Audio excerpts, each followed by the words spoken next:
I want to issue a disclaimer first. I might cough during this speech. If I do, don't worry, it's not COVID. Thanks, Sunil. Thanks to the hall. Diorn, your staff has been fantastic. You've made this a very important place, and you certainly have treated the occasion for those of us who are being honored at that level.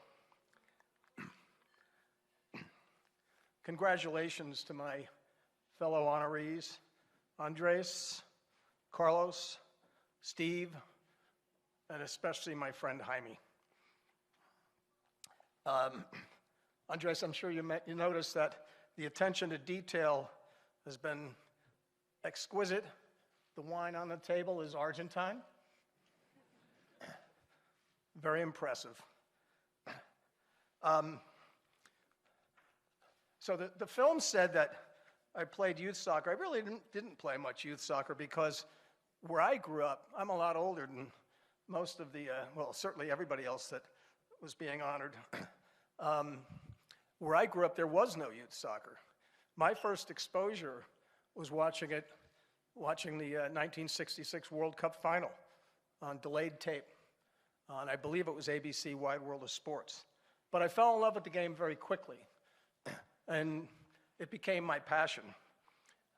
In the late 80s, I was living in Vail, Colorado, and I was playing soccer for a club team and looking for ways to make a difference in the sport, make it matter more.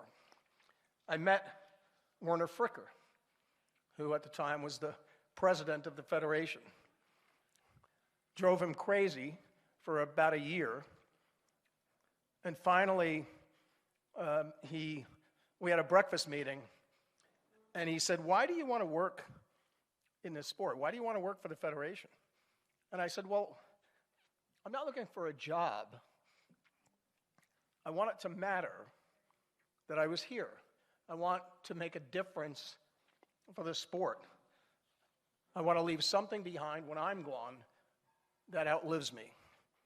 And he looked at me and said, "Okay, I'm going to give you that chance."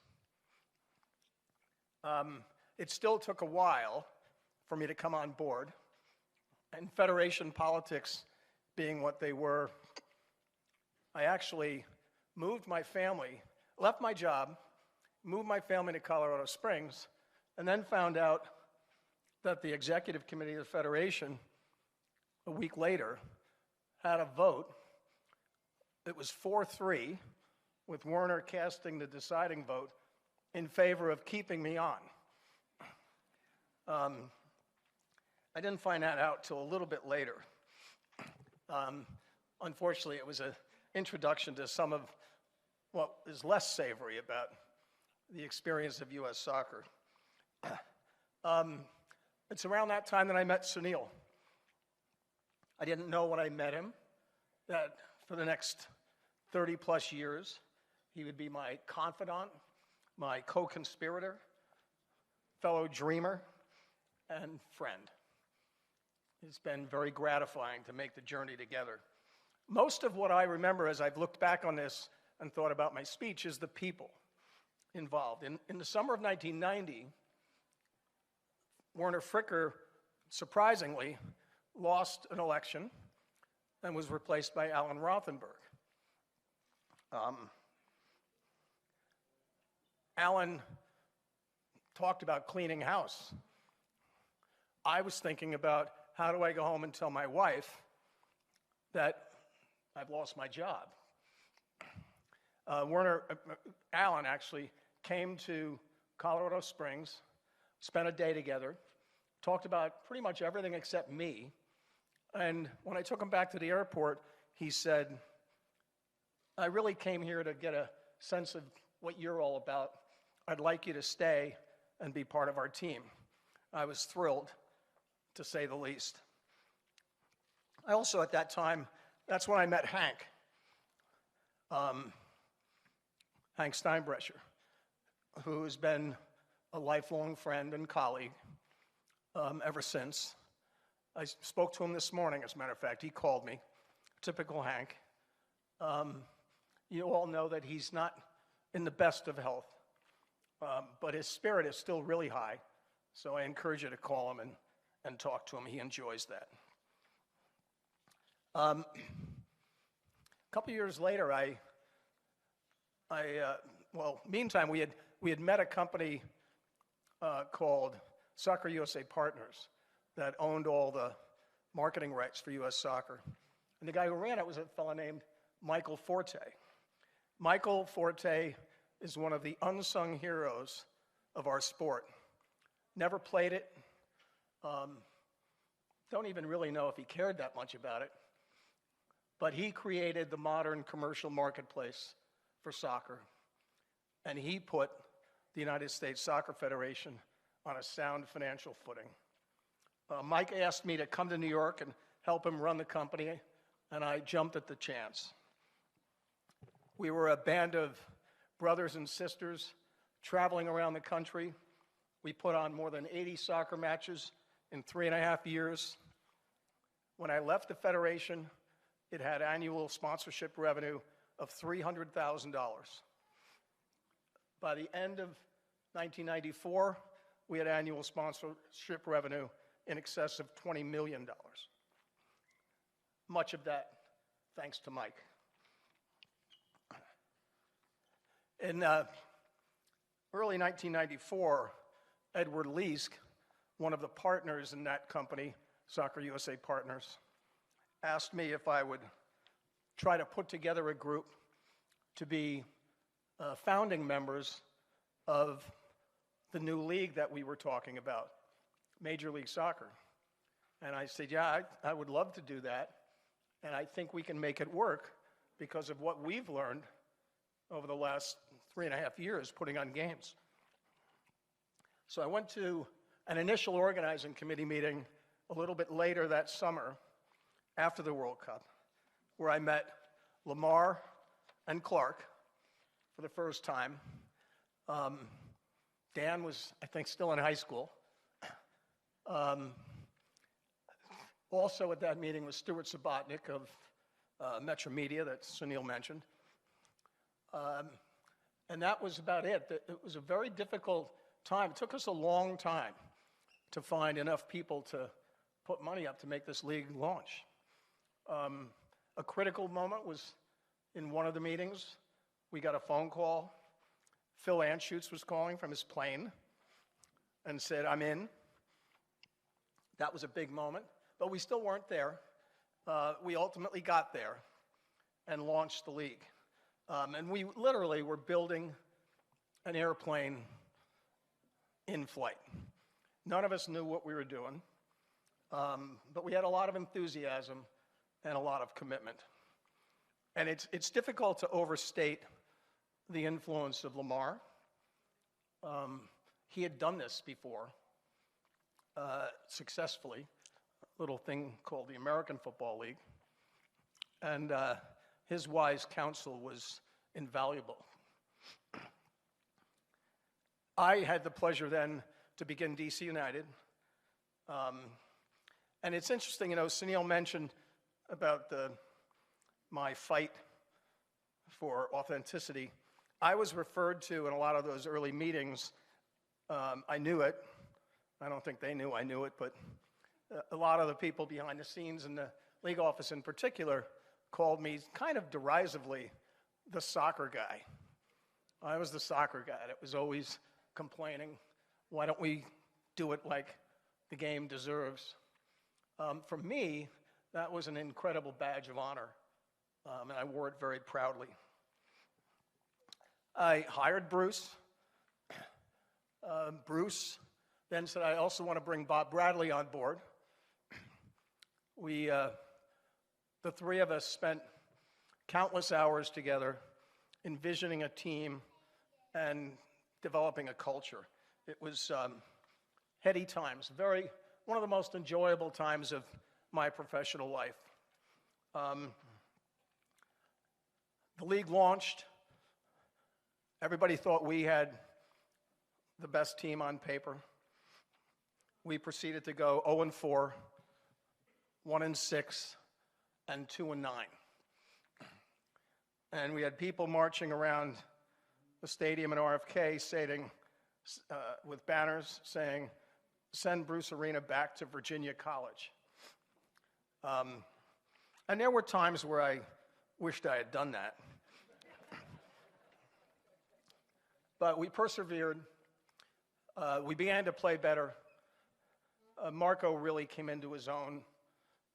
And then later that summer, we finally got a player that we'd been trying to get from the beginning. He wasn't available to us, but we finally got him, and I deeply appreciated Sunil's help in pursuing this. But we got a young Bolivian striker named Jaime Moreno. And our team and the league would never be the same. That team was anchored by players like John Harkes, Jeff Agus, Richie Williams, who belongs in the Hall of Fame. Richie Williams has won 14 major national championships from college through the pros. I think more than any other American player. He's an unsung hero of those early teams. We had a young college defender named Eddie Pope, Raul Diaz-Arce, and we were rolling. The first year, we had an incredibly memorable championship game in Foxborough Stadium in the middle of a nor'easter. Worst weather conditions I've ever seen a game played in anywhere. We got 8.5 inches of rain that day. We were losing 2-0 late in the game to the LA Galaxy. Kobe was on the field in that game. I went down to the sideline with a friend and colleague, and he put his arm around my shoulders and said, with about 11 minutes to go, he said, "It's just not our day." And I said, if we get one goal, we're going to win this game. I knew my players, and I knew if we got one goal, they were going to find a way to win, and they did. So history was made. We had the chance after that to go to the White House. Actually, it was after the '97 championship, but you saw the picture. Most of my time there was spent trying to convince Bruce that he really didn't need to tell President Clinton how to run the company, or the country, that he kind of knew what he was doing. But Bruce said, "You're doing it wrong."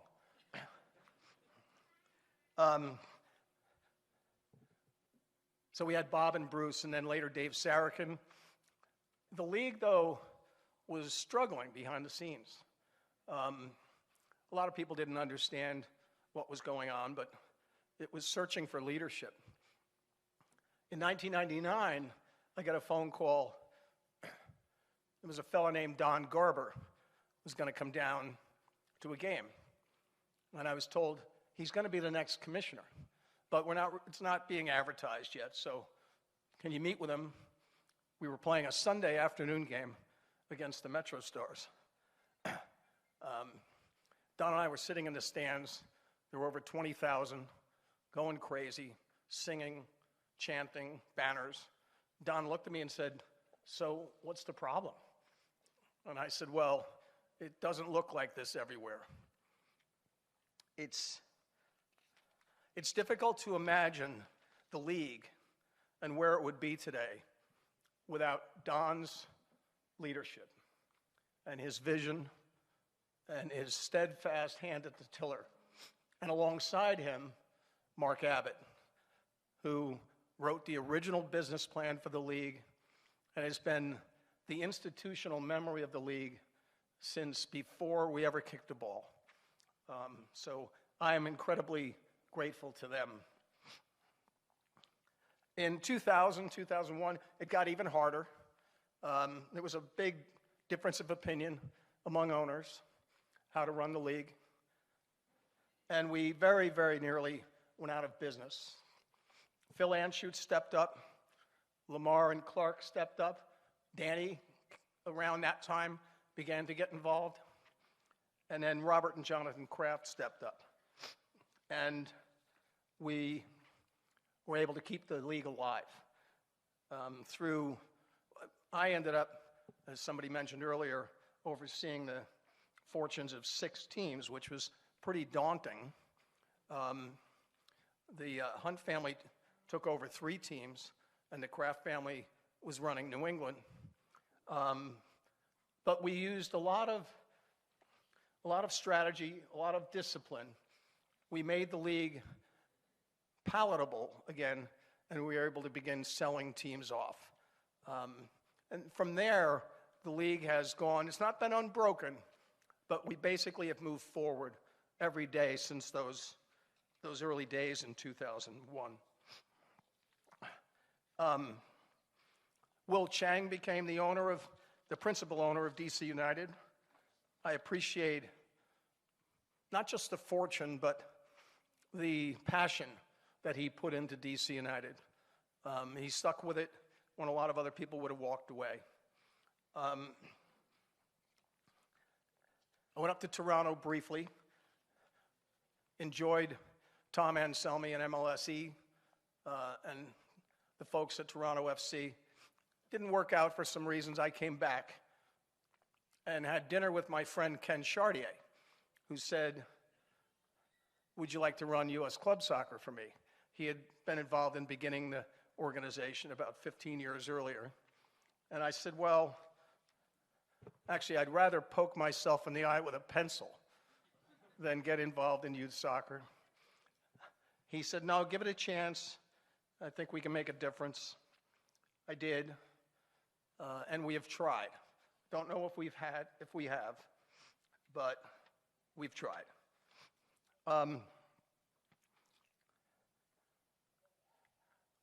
All this time, I was also involved with the U.S. Soccer Foundation, a great organization, which has, and our mission has changed over the years, but now it's essentially to bring the game to communities where it doesn't now exist.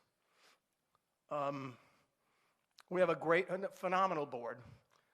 I'm proud that I was able to bring a number of board members to that group, none more important than Ed Foster Simeon, who began as a board member and today is the president and is providing extraordinary leadership. Kobe's a member of the board. Cindy's a member of the board. It's a great organization. I've had many, many great colleagues and friends over the years at U.S. Soccer: Richard Groff, Dan Flynn, Brian Remedi, Jay Berhalter, way back at the beginning, Jan Osborne. Incredible people. At Soccer USA Partners, Betty D'Angelo, Jen Hemmer, Bess Brodsky, John Guppy, Fiona Green. And then at DC United and Soccer USA Partners, a young man named Steven Zach, who did all the jobs that I didn't want to do, and a lot of jobs that I didn't even know about. Without Steven, we never could have succeeded. Dave Casper, the longtime general manager and great friend. We've had great players over the years, just a few. Tony Santa, Carlos Llamosa, Ben Olsen, Ryan Nelson, Ernie Stewart, Christian Gomez. Our coaches, Thomas Rongan, Ray Hudson, Peter Novak, Tommy Sohn, Kurt Analfo, Ben Olsen. An extraordinary group of people to work with. At U.S. Club Soccer, I want to also mention a young man named Greg Hutton, who has a very, very bright future in our game. Young guy, played college soccer, very bright, very passionate, very committed.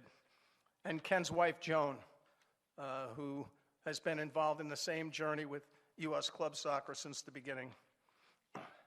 Over the years with my friend Sunil, we shared countless laughs and tears, and really a shared determination and a passion that we weren't going to let this game fail. we were going to do everything possible to make it get to the level that it deserved. Bruce, maybe the most misunderstood guy in American soccer, sarcastic, passionate, curious, smart, competitive, loyal, caring, generous. The people that have played for him that are here, Carlos and Steve, Kobe, and particularly Marco and Jaime, know what I'm talking about. A special guy and a special friend. I'm very happy that Andreas has his mom and dad here. Carlos's dad was able to speak for him. My parents are both gone. I wish they were here. I think they would have enjoyed this. I do have a lot of family here. I'd like to mention them if you don't mind. My nephew, Griff, and his wife, Jessica. My sister, Sharon, couldn't be here today. The older of my two sisters, Eileen, we lost to ovarian cancer a few years ago. I'm still wearing a wristband in her honor. It says, courage, strength, hope, faith. That's how she lived her life and how I've tried to live mine. Her daughter, Christine, is here, and her family, Andy, Mackenzie, Garrett, and Emery at home watching, I hope. My brother Tom, my younger brother Tom, an accomplished soccer executive in his own right, is here with his son Dylan. My big brother Dennis, a man of patience, kindness, forbearance, all of which he needed in bountiful supply to deal with me growing up. My kids are here, my two daughters, Ashley, the older, Rebecca, the younger. Ashley's here with her husband, Alberto, who also comes from a soccer mad family from Ecuador. My two grandsons, Lucas and Ian Paul, both very good players. Lucas is a right-sided midfielder. Ian Paul is a left-footed attacking player, so he and Marco are going to spend a little time together. My other daughter, Rebecca, is here with her husband, Alex, and their baby, Theodore Joseph, Theo. He's only 8 months old. Alex is actually a hockey guy, so we're already arguing about that. Theo's not walking yet, so there's a little time still to convince him that he wants to stay on dry land. I couldn't be prouder to have them here to see this. And finally, my wife, Pam.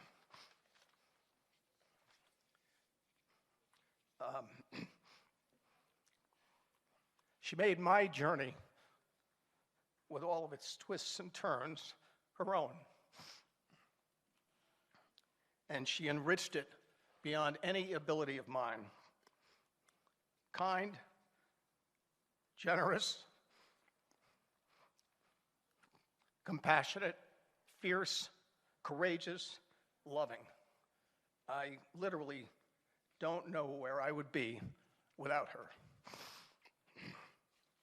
Thank you for being with me.